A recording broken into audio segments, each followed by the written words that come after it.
And we're recording. I'm just going to start here. John, the director, is very busy right now. I can see he's messaging something in a note that says opening party, which apparently I was not invited to. That's all right. Sorry, I'll get you. Well, I'll try and get you. Yeah, I know. He almost caught himself. I'll send you pictures later. What am I saying? I can't even get myself in there. No, exactly. No, I should make a movie and then I can get into places. It's ridiculous. So we're with it's John Barker, right? Yeah. And you might recognize him from the video last year, and it's actually the same suite. It looks like it's some kind of scam, like we just filmed another interview at the same time. Oh, now we're at a different We're TIFF. actually in South Africa. Yeah. We brought you here. That's true. I should be in South Africa. I just talked to your cast on Zoom a couple of days ago, and they were like, yeah, it's so great here. And I said, I heard let supermodels go during like the winter, and said, oh yeah, it's all models and everything. I'm like, all models, yeah. What am I doing? And I get you. Yeah. And you get me, I know. That's all right. So today, man. last year we talked about the UmbrellaMen, and this year we're talking about the UmbrellaMen. Oh, it's a long title. Like it's Escape from Robben Island. Robben Island. Okay, and is that a famous island? That's a very famous island. That's the one that Nelson Mandela and the ANC members all spent 20, 30 years.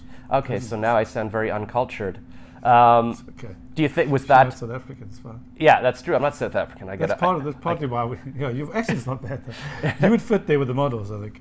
Yeah, I told them we were just going to tell everybody I'm Jeff Bezos there, and they'll be like, I guess, why not? Yeah, why not? Yeah, and I also auditioned on the Zoom call to be the villain. I did my little doctorate. I'm like, hello, I'm going to let you escape from Robben Island. Yeah, there you go. So they said I can be in the movie. So you just got to write me a part now. So this year you're. Well, actually, a quick question. Like, so is it kind of like, if you say escape from Robben, is that like a touchy subject? Because it was like, Nelson Mandela. Well, it is. We can joke about it now? Or? Well, in a way, we're hoping that even this discussion now about Robben Island and for your viewers, audience who are watching, it's a great way to talk about Robben Island because it is so long ago now that there's generations, my kids, there's young kids who they just don't understand what happened in Robben Island, and it was serious. So, although we're making comedy, we're not making light of what the ANC went through. It was terrible what they went through. Yeah. But it's been so long; it's a tourist site now. So we thought, if we wanted to give the girls a big enough challenge, so we thought rather than just driving to some place on land and getting it busted, let's rather get the girls to swim, put on scuba gear, learn to scuba dive, to show that these are challenges they've got to overcome to get their guys out. So we thought, let's go to Robben Island. That's awesome. It's an iconic place, but it's a good question because a lot of people are like, "Hey, that's not cool. What are you doing? You can't. This is like this is our heritage. This is sacred. Don't mess with Madiba." Yeah. But in no way are we disrespectful in any way to Madiba in the film and the ANC. And if anything, it's showing respect and it's a homage to them, to the guys that went through all of that. Yeah, and that's the thing. And if you don't talk about things, people forget it. They do. Yeah. Or it gets pushed under, and that's even worse. Yeah, so that's the thing. I don't know, people tearing down statues or whatever. It's like you don't. But you need to know your history. You need to know where you came from. Yeah. I was listening to a podcast yesterday about AI and stuff, and they're saying now that with photos and videos, like nobody even believes historical photos or videos anymore. Oh, did that really happen and stuff? Exactly, so there's soon you won't be able to know what actually happened at all with nobody's talking about it. That's true. So that's cool. True. And it's like every sequel, double the action, double the fun. Yeah, exactly. Well, we try to double the fun, double the action. I mean, I think the girls were up for everything. So it feels like we pulled off a cool action comedy, Yeah. And they were. I was like, how did you guys already have a movie in the next TIFF? But you said, or they told me you were like sort of had your ideas already while you were at last TIFF, going, oh yeah, we're gonna get something done. No, when we were shooting one, we decided to do two. And so by the time we started editing, we had already written the script. So by the time we came to Toronto, we were like, we're going to Toronto. The script had already been greenlit. Yeah. So we were like, let's get the schedule out. Let's get to November. Right. And then it got delayed for funding and a whole lot of other drama. Yeah. Which we won't go into now. But it got delayed. So it feels like it's from one TIFF to the next. But in fact, we had like a whole year prior to last TIFF getting ready. So okay, that's it's not that slapdash. Yeah. No, I don't know.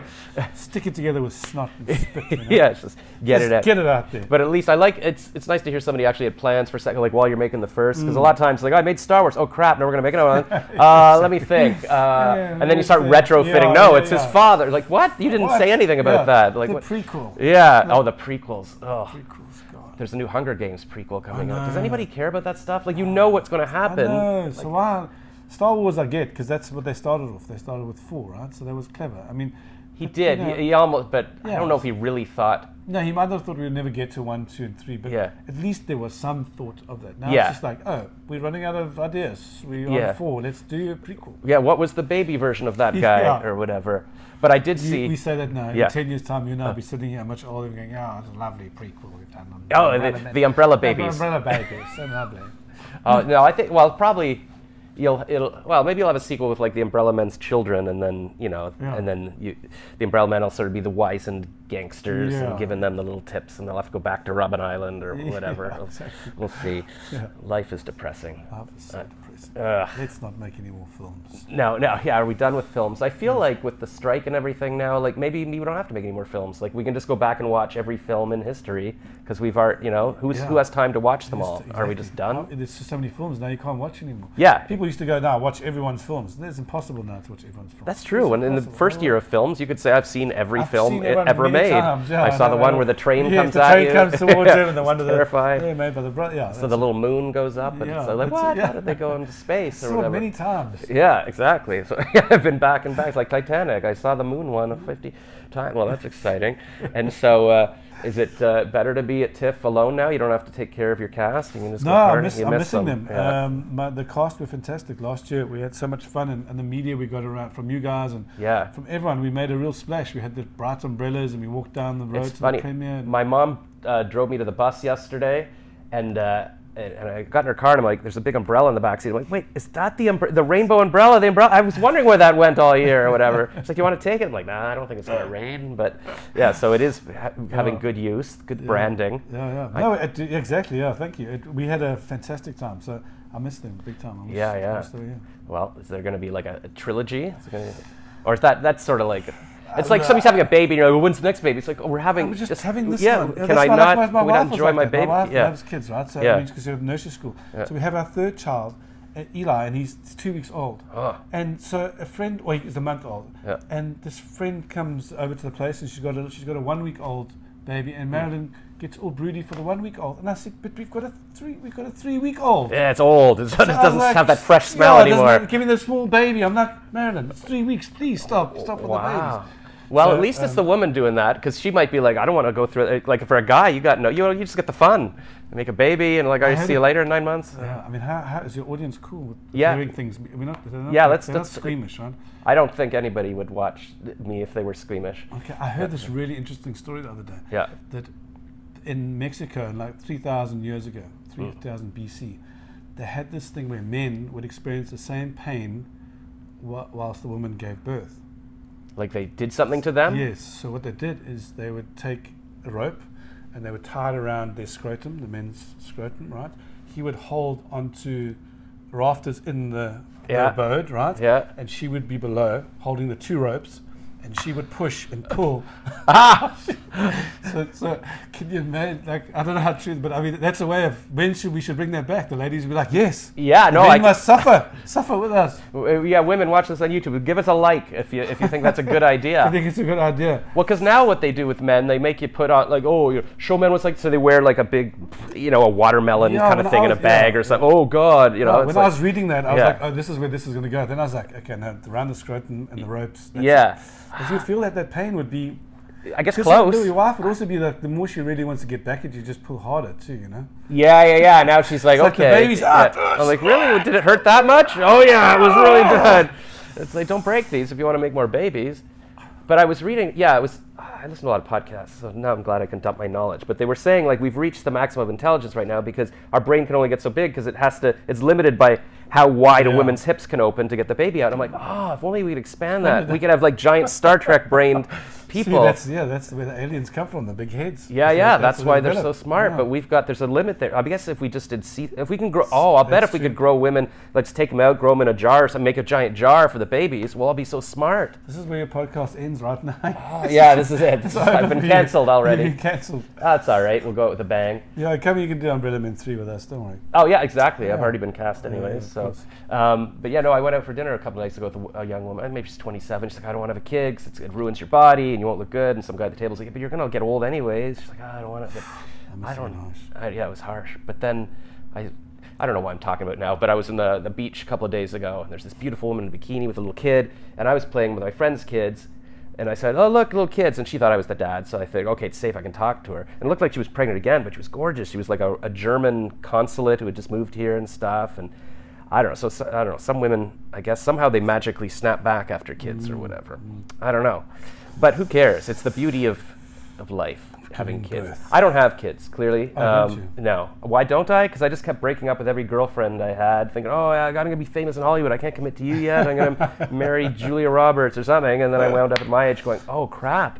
And now all my friends on Facebook are posting pictures like, oh, my kid's going off to university and stuff. It just rips my stomach. Sure. I'm like, Well, my kids are too. My middle child is in Pennsylvania. Anyway, we drift from the subject. No, I know. Sorry about that. Yeah, I just realized. But that's what I do. I talk about it, whatever. Yeah. But okay, so what's the goal for this movie at TIFF? Kind of like pitching it to people, or? Yeah, I think it's more about Joel Perry, the known associates brand. They have 2 films at the festival. So they have Death of Whistleblower.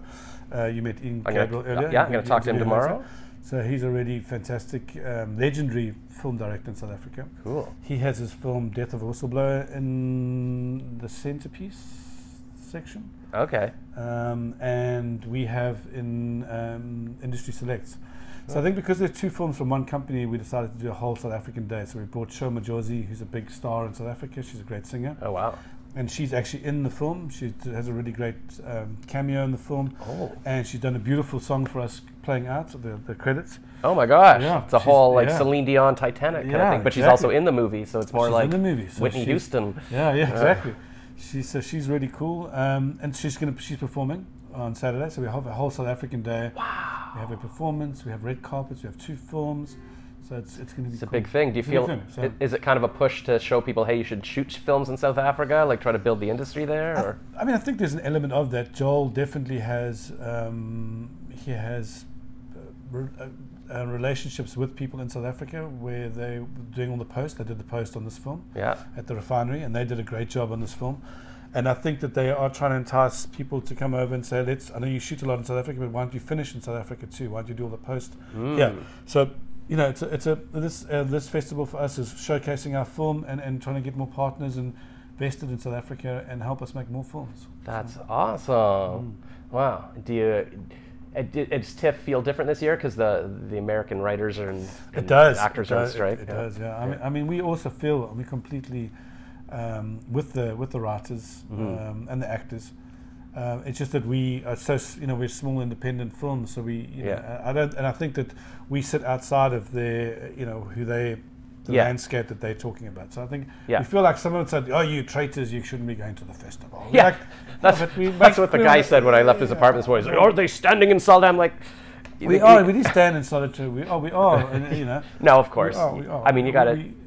It's. I mean, normally, the spotlight is on the big Hollywood stars, so it's a good thing to show other things out there at the same time, and let's bring it to. So it's all a struggle for everybody, I guess, what to do with AI and all the technology. And it's good to question those things. You have to question it. I mean, you can't take away from writers and actors, and we have to try and safeguard something for the artistic side of it. Creatively, we completely side with them. So we stand together. How big is the industry in South Africa? Like, are there a lot of writers and filmmakers, or is it just basically me, you're it? And Joel and Vincent. No. No. It's really everyone talks about, oh no, this is our time. The industry is doing really well, but it is. Streamers have definitely made it far more of a lifestyle you can choose as a filmmaker, because filmmakers are now going into, we had like one film, like Gavin Hood's film, Tsotsi would do well at the Oscars, and then there'd be this dirge of like there wouldn't be a film for ages because there was no follow-up. So now what we're finding, partly why we're here, is because there's such a demand for films now that we did UmbrellaMen 1, but there's a demand for UmbrellaMen 2. They were like, go ahead, do it. We've got an audience. You guys did well. That didn't happen 10 years ago. It's like, you did well. I would have seen you, 10 years' time when you married to some big Hollywood star, and you wouldn't remember me. But now we have this thing where we're here the next year. I mean, it's crazy. That would never have happened. I mean, while we were making it, we were like, can we do 2? Joel was like, they love it. Let's go. Right.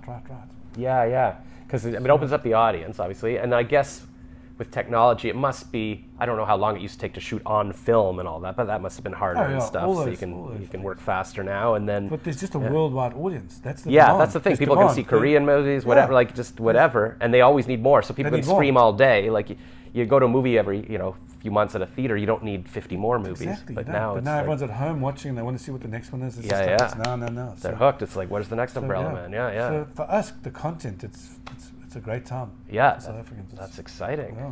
Well, cool. And how long are you in town this time? For as long as Andy G's will have me. Yeah. No, for 4 days. No, that's all right. That's a good run. It gets kind of quiet after the first weekend. I've discovered it's basically me running around. Like, can I interview the barista at Starbucks? Like, what are we doing? I agree. I'm very sad. I'm leaving too early though. You have that thing of there's that little window. I'm missing the one of the things I really want to see was the Spike Lee interviewing David Byrne from Talking Heads. Is that what they're doing? They're having him interview? Yeah, because they had the Jonathan Demme directed Stop Making Sense in the 80s. It was a really fantastic concert, right? Yeah. And they've remastered it, they have it here, they're showing it, and then there's a Q&A with Spike Lee. And I mean, I love Spike Lee, I love Talking Heads. So I feel like that's something. But you never know. Like, I wish I was staying long enough for it. All right. Well, hopefully they'll film it. I'm sure they will, and you can watch it. Because I've discovered in life that like you're doing something and you miss this, but there's going to be something else. You're going to meet somebody on the plane that'll change your life, or who knows what'll happen. Exactly. And maybe I'll go. I'll talk to Spike Lee for you. Chat to Spike. John Barker from South Africa says you're fantastic. It's hard. There was a press conference with Jennifer Lawrence a few years ago, and I'm like, I got to think of a good question. Like, this is my window, and I couldn't think of anything. And then now she's married with kids. I'm like, damn, I missed my window. I feel like that would have been my moment. But there's got to be somebody this year. I'll find. You'll find. Don't worry. Is Charlize Theron? She's South African. She's South African. Yeah, I think I have a window there. No, you die with your accent. You definitely. Yes, hello, Charlize. Yeah, that's gonna get her. Your life will change. Okay, Talking Heads, was that? No, who was Paulina Poroskova married to? Was it the Cars, the singer from that? No, I don't think it's the David Byrne Talking Heads. No, different movie. But anyways, she was always talking about how she's single, and then. But I just looked at her Instagram yesterday, and she's so happy. She's in love with some writer who worked on Friends, or some bald Jewish guy. I'm like, it could have been me. So I feel like I'm just gonna get in there. You're gonna get in there. I'll tell her. Just keep working on your accents. Yes. South African's the hardest accent. I find it very hard. Yeah, you're slipping into Irish there. Exactly. I can always just go hello. I can get like one word. It's just the R's and the how's it? The R's. The R's, yeah. Because like roll those R's. Roll the R's. Yeah. Okay, because I have words I can get into a Scottish accent. Like, okay, I say haggis. Oh, look at me, I'm in my kilt. So I just have to, like, what's a couple of South African words I could say that would get? Yeah, that's really nice. That's really nice, eh? Yeah, like a hat. You nice hat. Yeah, you. I like your head. Your hat. Your hat. Oh, I like your head. Your head. Nice hat. It's a nice hat. Nice hat, eh? Right. It's the A part at the end of the hat. It's nice hat, eh? A. It's the A thing you got to add. Nice hat, eh? Is that what you're saying? That's it, exactly. So nice hat, eh? Nice hat, eh? Yeah, that's it. It's a great hat, eh? Yeah, because they were telling me in the interview, they were saying, oh, yeah, we got to work on the film. And I'm like, there's a form you're filling out? No, the film. I'm like, wait, what? And I'm like, yeah, it's a film. There was a woman today. That's so funny. I walked down the stairs, and there was a woman in the elevator. We started chatting. She said she buys films. I said, oh, cool. I said, I've got a film here. And it's the UmbrellaMen Escape from Robben Island. She's because my accent was obviously like she's just hearing this thing coming out. She says, "I love Irish films." I was like, do I tell her that I just left? Yeah, just be like, sure. I was like, yeah, exactly. Thank you, ma'am. That's amazing. Yeah. That's good. Maybe you guys should team up to somehow. Like it's in no way that South African accents are anything like Irish, but she just heard this like, how the hell? It's not American. It's not British. It must be. It's I can't understand. Is that Gaelic? Is it? Yeah. To do my Irish, I just go, try my Lucky Charms. They're magically delicious. Or that, but it gets into Scottish. I just know to swear. Whenever I swear, and there's Jesus, Mary, and Joseph. Jesus, Mary, Joseph. I gotta drink my whiskey. No, is that what they? I don't know what they drink there. Bit of Guinness there, and a bit of the Guinness and the old whiskey there, by. Yeah. Oh, the Guinness. Guinness is Irish, right? Yes. Yeah. Okay. That's the old Guinness. An old pint. Happy St. Patrick's Day. We're going to South Africa for St. Patrick's Day. Now I'm Russian. I don't know what's going on. All right. Well, I'm whatever. All right. Well, you're losing Charlize now, dude. I know. She's watching this going, I was so clever. She's like, But she does, like, they always do, like, I'm sure she has like an American accent and like Mad Max she's and brilliant. stuff. Her accents are fantastic. So yeah, do you think like if your cast is going to blow up in America, do they all have to adopt? They all have to be like Spider-Man, like I'm an American teenager. No, you're not. You're British. Well, I mean they're very talented. They can definitely. Their accents. They all do accents. I just wish they didn't. I wish people could just speak their natural accent. Like, why did they have Benedict Cumberbatch do his American accent for Doctor Strange? Just let him talk British. Like, it just would be cool. Guess, why couldn't he just be an English guy that happens to move to the States? So Like, I suppose they got to write that in. So maybe it's a. I guess it's a certain character, but I I feel suppose like for him, it probably means a lot more work. If you can prove that in an A-lister in a big film, like a blockbuster, that you can convince everybody that you're American or have an accent, it's another feather in your cap. You can that guy he's brilliant. He's American. I mean, like Christian Bale. Right? Yeah, Christian that's Bale true. Is a full-on Englishman with that hectic English accent, and like everyone goes, is he putting on an accent there? That's his accent. Yeah. He's like, mate. My dad's from. Yeah, I actually met him in Toronto many years ago when I had Panicha here, and he's like, my dad, my granddad was South African. He went down the Second World War. My dad grew up in South Africa. Was born in South Africa. I was like, really? Why are you speaking like that too? Yeah, Batman, why are you doing this? Yeah, Batman. Are we? Are you going to roll? You're going to kill me? Yeah. That's funny. Yeah, you forget, because, I'm Batman. Hello, I'm from England. Like, he's been doing, I don't even think I've ever seen him play a British character. He was in that crazy movies, The Killer and everything. Like, wow. Yeah, I feel like it would be harder. Like, if I'm an actor and I'm trying to do a different accent, I won't be able to act as well, like do the emotions, because I'm trying to do the words and nothing's natural. Well, that shows how brilliant they are at acting, that actors can do that. You know? Imagine that. Imagine being able to take on another accent completely in your character and be believable to everyone else on there. You know, you got to act with other actors too. There's that sense of like, I've got to make it real for the audience, but also for the person I'm playing opposite. Yeah. So you want to sort of improvise a bit. You don't want to have to be like, wait, how do I say that word again? You just have to be able to speak. And South Africa and people outside doing South African accents, for us, there's so many films that are made with Americans doing South African accents, but Leonardo DiCaprio. Right, I was going to say Blood Diamond or whatever. Yeah, he pretty much nailed that completely, because he actually does a South African accent, but it's got a Zimbabwean twang to it. Oh, so we had to have a couple of levels. He really had to even have that. He had to go there for the details. So that was really, really crazy. There's some others that are not fantastic. I won't mention names. Yeah. Well, how many? We can look them up. I mean, how many South African? How many people are pretending to do South African accents in movies? You don't see that often, I don't think. No, that would. Oh well, I guess. I mean, I haven't seen that movie with. Was it Matt Damon and? Invictus, Yeah. Did he have to do the South African accent? Yeah, or did he sort of, towards the end of the movie, it's like, what are you doing? No, he had to do Francois Pienaar, who's like, he's a real icon of South Africa. He's a top Springbok captain. So, right. So he had to try. He had to really go there with the accent, which is tough because it's an Afrikaans accent, but he speaks a lot of English because there's so many languages in South Africa. So So Francois in the games and at times would have spoken English a lot. So Matt Damon had to speak South African, with a strong Afrikaans accent, because Francois Pienaar's got like a really distinct Afrikaans accent. And you can look up footage and go, that's not correct. You're not just making up a character. Because everyone knows his voice and his dialect and all his intonation, all that is there. So then to suddenly hear someone else doing it, you're like, is he doing? It's hard. Yeah. And it's crazy they can't just pick a South African actor who can do the accent naturally, but to get attention you got to have Morgan Freeman. Exactly. That's always in that situation, Yeah, what's that movie about the Egyptian gods or something made a few years ago, and it was all this controversy, like all these rando actors pretending to be Egyptian. Yeah, exactly. Yeah. That's the thing. You want it to be more authentic. You can't have everybody in it, but if you're going to make a film about Italians, it should be Italian actors. Yeah. Especially in America, there's so many Italian. Yeah, there's enough. There's enough. So just do it. Yeah, I won't mention the film we're talking about. But oh yeah, now I got to think which one is that. It's probably a mobster movie. There's a lot of those. All right. Well, we've been doubly canceled now. It's exciting. But hopefully we'll see you at TIFF next year. Yeah, thank you very much, man. Thank you. Book this suite again, so it's locked down. Yeah, exactly. And actually, I'll be promoting our movie by this point next year. Every time I go to TIFF, my mom's like, make a movie so you can be promoting. I'm like, right, I should be doing something here. Are you doing a film? No, I'm not doing. I wrote 10 years ago. I took a screenwriting class, and I wrote this rom-com, and I entered my first draft into a contest in LA, and the teacher's like, no, it's just the first draft. I'm like, I don't care, I'm entering it. And I wound up winning this contest and had all these notes from directors and producers, and I was like, I just never sat down again. It's like, oh, I don't want to work on this more, but I know I can write a 90-page movie, and I should send it to you. See what you think. It's like, now it's retro. It's like people on their Blackberries or something. But I can always. But it was about.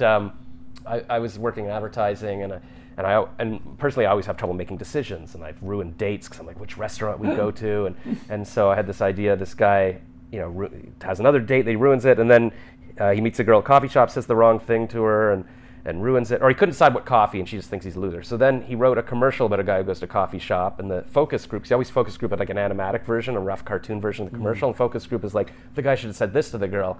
And so when he goes into the coffee shop, he says what that group said to do, and it works. He's like, oh. And so he just starts writing commercials about his life, so the focus group will tell him what he should do in every situation. Kind of, he's got this superpower now.